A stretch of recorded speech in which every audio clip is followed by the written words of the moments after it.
जय श्री राम। श्रीमद् भगवद गीता चतुर्थ अध्याय श्लोक संख्या 32। इससे पूर्व भगवान ने यह बात कही थी कि मैं तुम्हें वह कर्म तत्व बतलाऊंगा जिसे जानकर तुम अशुभ से मुक्त हो जाओगे। उस प्रतिज्ञा के अनुसार श्लोक संख्या 18 से 32 तक कर्म तत्व का वर्णन करके अब उसका उपसंहार करते हैं। एवं बहुविधा यज्ञा वितता ब्रह्मणो मुखे कर्म जानविद्धि तान सर्वानेवं ज्ञात्वा विमोक्ष्यसे। इसी प्रकार और भी बहुत तरह के यज्ञ वेद की वाणी में विस्तार से कहे गए हैं। उन सबको तू मन, इंद्रिय और शरीर की क्रिया द्वारा संपन्न होने वाले जान। इस प्रकार तत्व से जानकर उनके अनुष्ठान द्वारा तू कर्म बंधन से सर्वथा मुक्त हो जाएगा। प्रश्न है, इसी प्रकार और भी बहुत तरह के यज्ञ वेद की वाणी में विस्तार से कहे गए हैं, इस कथन का क्या भाव है? उत्तर है, इससे भगवान ने यह भाव दिखलाया है कि मैंने जो तुमको ये साधन रूप यज्ञ बतलाए हैं, इतने ही यज्ञ नहीं हैं, किंतु इनके सिवा और भी प्रतीक, उपासना आदि बहुत प्रकार के यज्ञ यानी परमात्मा की प्राप्ति के साधन वेद में बतलाए गए हैं। उन सब का अनुष्ठान अभिमान, ममता, आसक्ति और फलेच्छा के त्याग पूर्वक करने वाले सभी साधक यज्ञ के लिए ही कर्म करने वाले हैं। अतएव उपयुक्त यज्ञों को करने वाले पुरुषों की भांति वे भी कर्म बंधन में न पड़कर सनातन परब्रह्म को प्राप्त हो जाते हैं। दूसरा प्रश्न है, यहाँ यदि ब्रह्म शब्द का अर्थ ब्रह्मा या परमेश्वर मान लिया जाए और उसके अनुसार यज्ञों को वेद वाणी में विस्तृत न मानकर ब्रह्मा के मुख में या परमेश्वर के मुख में विस्तृत मान लिया जाए तो क्या आपत्ति है? क्योंकि प्रजापति ब्रह्मा ने यज्ञ सहित प्रजा को उत्पन्न किया, यह बात तीसरे अध्याय के 10वें श्लोक में है, और परमेश्वर के द्वारा ब्राह्मण, वेद और यज्ञों की रचना की गई, यह बात 17वें अध्याय के 23वें श्लोक में कही गई है। इसका उत्तर है कि प्रजापति ब्रह्मा की उत्पत्ति भी परमेश्वर से ही होती है। इस कारण ब्रह्मा से उत्पन्न होने वाले वेद, ब्राह्मण और यज्ञ आदि को ब्रह्मा से उत्पन्न बतलाना अथवा परमेश्वर से उत्पन्न बतलाना दोनों एक ही बात है। इसी तरह भिन्न भिन्न यज्ञों का विस्तार पूर्वक वर्णन वेदों में है और वेदों का प्राकट्य ब्रह्मा से हुआ है तथा ब्रह्मा की उत्पत्ति परमेश्वर से। इस कारण यज्ञों को परमेश्वर से या ब्रह्मा से उत्पन्न बतलाना अथवा वेदों से उत्पन्न बतलाना भी एक ही बात है, किंतु अन्यत्र यज्ञों को वेद से उत्पन्न बतलाया गया है और उनका विस्तार पूर्वक वर्णन भी वेदों में है। इसलिए ब्रह्म शब्द का अर्थ वेद मानकर जैसा अर्थ किया गया है वही ठीक मालूम होता है। अगला प्रश्न है, उन सबको तू मन, इंद्रिय और शरीर की क्रिया द्वारा संपन्न होने वाले जान। इस कथन का क्या भाव है? उत्तर है, इस कथन से भगवान ने कर्मों के संबंध में 3 बातें समझाकर कही हैं। प्रथम, यहाँ जिन साधन रूप यज्ञों का वर्णन किया गया है एवं इनके सिवा और भी जितने कर्तव्य कर्म रूप यज्ञ शास्त्रों में बतलाए गए हैं, वे सब मन, इंद्रिय और शरीर की क्रिया द्वारा ही होते हैं। उनमें से किसी का संबंध केवल मन से है, किसी का मन और इंद्रियों से एवं किसी का मन, इंद्रिय, शरीर इन सब से है। ऐसा कोई भी यज्ञ नहीं जिसका इन तीनों में से किसी के साथ संबंध ना हो। इसलिए साधक को चाहिए कि जिस साधन में शरीर, इंद्रिय और प्राणों की क्रिया का संकल्प, विकल्प आदि मन की क्रिया का त्याग किया जाता है, उस त्याग रूप साधन को भी कर्म ही समझे और उसे भी फल कामना, आसक्ति तथा ममता से रहित होकर ही करे, नहीं तो वह भी बंधन का हेतु बन सकता है। दूसरी बात है, यज्ञ नाम से कहे जाने वाले जितने भी शास्त्र विहित कर्तव्य कर्म और परमात्मा की प्राप्ति के भिन्न भिन्न साधन हैं, वे प्रकृति के कार्य रूप मन, इंद्रिय और शरीर की क्रिया द्वारा ही होने वाले हैं। आत्मा का उनसे कुछ भी संबंध नहीं है। इसलिए किसी भी कर्म या साधन में ज्ञान योगी को कर्तापन का अभिमान नहीं करना चाहिए। तीसरी बात है, मन, इंद्रिय और शरीर की चेष्टा रूप कर्मों के बिना परमात्मा की प्राप्ति या कर्म बंधन से मुक्ति नहीं हो सकती। कर्म बंधन से छूटने के जितने भी उपाय बतलाए गए हैं, वे सब मन, इंद्रिय और शरीर की क्रिया द्वारा ही सिद्ध होते हैं।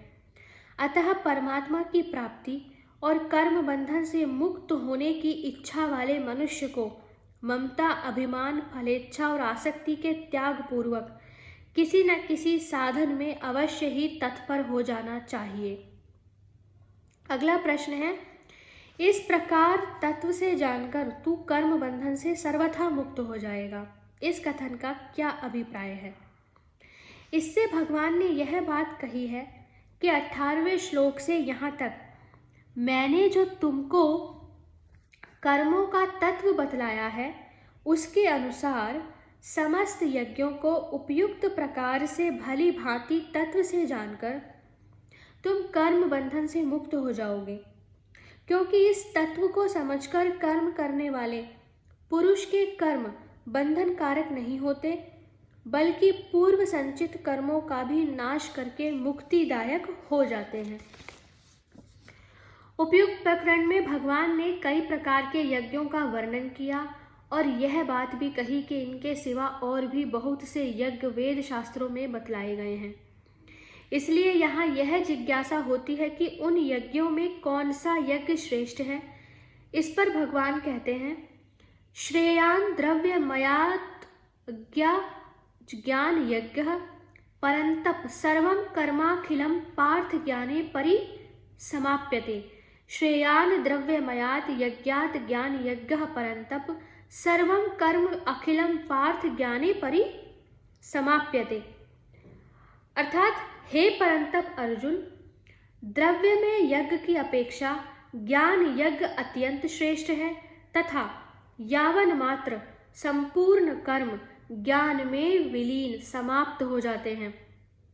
तो प्रश्न है, यहाँ द्रव्य में यज्ञ किस यज्ञ का वाचक है और ज्ञान यज्ञ किस यज्ञ का, तथा द्रव्य में यज्ञ की अपेक्षा ज्ञान यज्ञ को श्रेष्ठ बतलाने का क्या अभिप्राय है?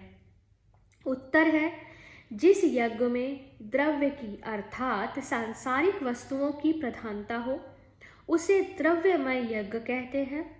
अतः अग्नि में घृत, चीनी, दही, दूध, तिल, जौ, चावल, मेवा, चंदन, कपूर, धूप, सुगंध युक्त औषधियाँ आदि हवि का विधि पूर्वक हवन करना, दान करना, परोपकार के लिए कुआं, बावली, तालाब, धर्मशाला आदि बनवाना, बलि, वैश्व, देव करना आदि जितने सांसारिक पदार्थों से संबंध रखने वाले शास्त्र विहित शुभ कर्म हैं, वे सब द्रव्य में यज्ञ के अंतर्गत हैं। उपयुक्त साधनों में इसका वर्णन देव यज्ञ, विषय हवन रूप यज्ञ और द्रव्य यज्ञ के नाम से हुआ है।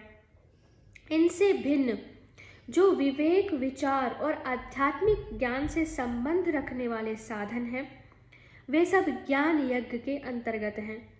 यहाँ द्रव्यमय यज्ञ से ज्ञान यज्ञ को श्रेष्ठ बतलाकर भगवान ने यह भाव दिखलाया है कि यदि कोई साधक अपने अधिकार के अनुसार शास्त्र विहित अग्निहोत्र, ब्राह्मण भोजन, दान आदि शुभ कर्मों का अनुष्ठान न करके केवल आत्मसंयम, शास्त्र अध्ययन, तत्व विचार और योग साधन आदि विवेक विज्ञान संबंधी शुभ कर्मों में से किसी एक का भी अनुष्ठान करता है, तो यह नहीं समझना चाहिए कि वह शुभ कर्मों का त्यागी है, बल्कि यही समझना चाहिए कि वह उनकी अपेक्षा भी श्रेष्ठ कार्य कर रहा है, क्योंकि द्रव्य यज्ञ भी ममता, आसक्ति, फलेच्छा का त्याग कर ज्ञान पूर्वक किए जाने पर ही मुक्ति का हेतु होता है,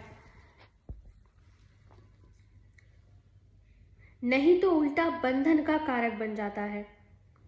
उपयुक्त साधनों में लगे हुए मनुष्य तो स्वरूप से भी विषयों का त्याग करते हैं। उनके कार्यों में हिंसादि दोष स्वरूप से भी नहीं है, इससे भी वे उत्तम हैं। यथार्थ ज्ञान की प्राप्ति में भाव की प्रधानता है, सांसारिक वस्तुओं के विस्तार की नहीं। इसलिए यहाँ द्रव्य में यज्ञ की अपेक्षा ज्ञान यज्ञ को श्रेष्ठ बताया है। अगला प्रश्न है,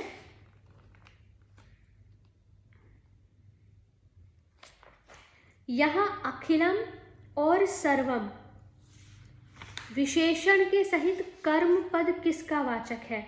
श्लोक में है सर्वम कर्मा अखिलम, और यावन मात्र संपूर्ण कर्म ज्ञान में समाप्त हो जाते हैं, इसका क्या अभिप्राय है?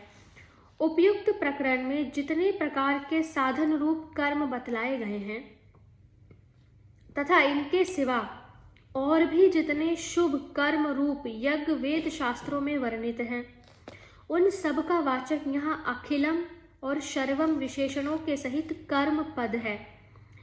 अतः यावन मात्र संपूर्ण कर्म ज्ञान में समाप्त हो जाते हैं। इस कथन से भगवान ने यह भाव दिखलाया है कि इन समस्त साधनों का बड़े से बड़ा फल परमात्मा का यथार्थ ज्ञान प्राप्त करना है। आप जो भी द्रव्य में यज्ञ करते हैं, अंततो गत्वा उसका फल परमात्मा का यथार्थ ज्ञान ही होता है। जिसको यथार्थ ज्ञान द्वारा परमात्मा की प्राप्ति हो जाती है, उसे कुछ भी प्राप्त होना शेष नहीं रहता। प्रश्न है, इस श्लोक में आए हुए ज्ञान यज्ञ और ज्ञान, इन दोनों शब्दों का एक ही अर्थ है या अलग अलग? दोनों का एक अर्थ नहीं है। ज्ञान यज्ञ शब्द तो यथार्थ ज्ञान प्राप्ति के लिए किए जाने वाले विवेक, विचार और संयम प्रधान साधनों का वाचक है, और ज्ञान शब्द समस्त साधनों के फलरूप परमात्मा के यथार्थ ज्ञान का वाचक है। इस प्रकार दोनों के अर्थ में भेद है। श्लोक संख्या 34 से आगे की वीडियो में पढ़ेंगे। हरे कृष्णा।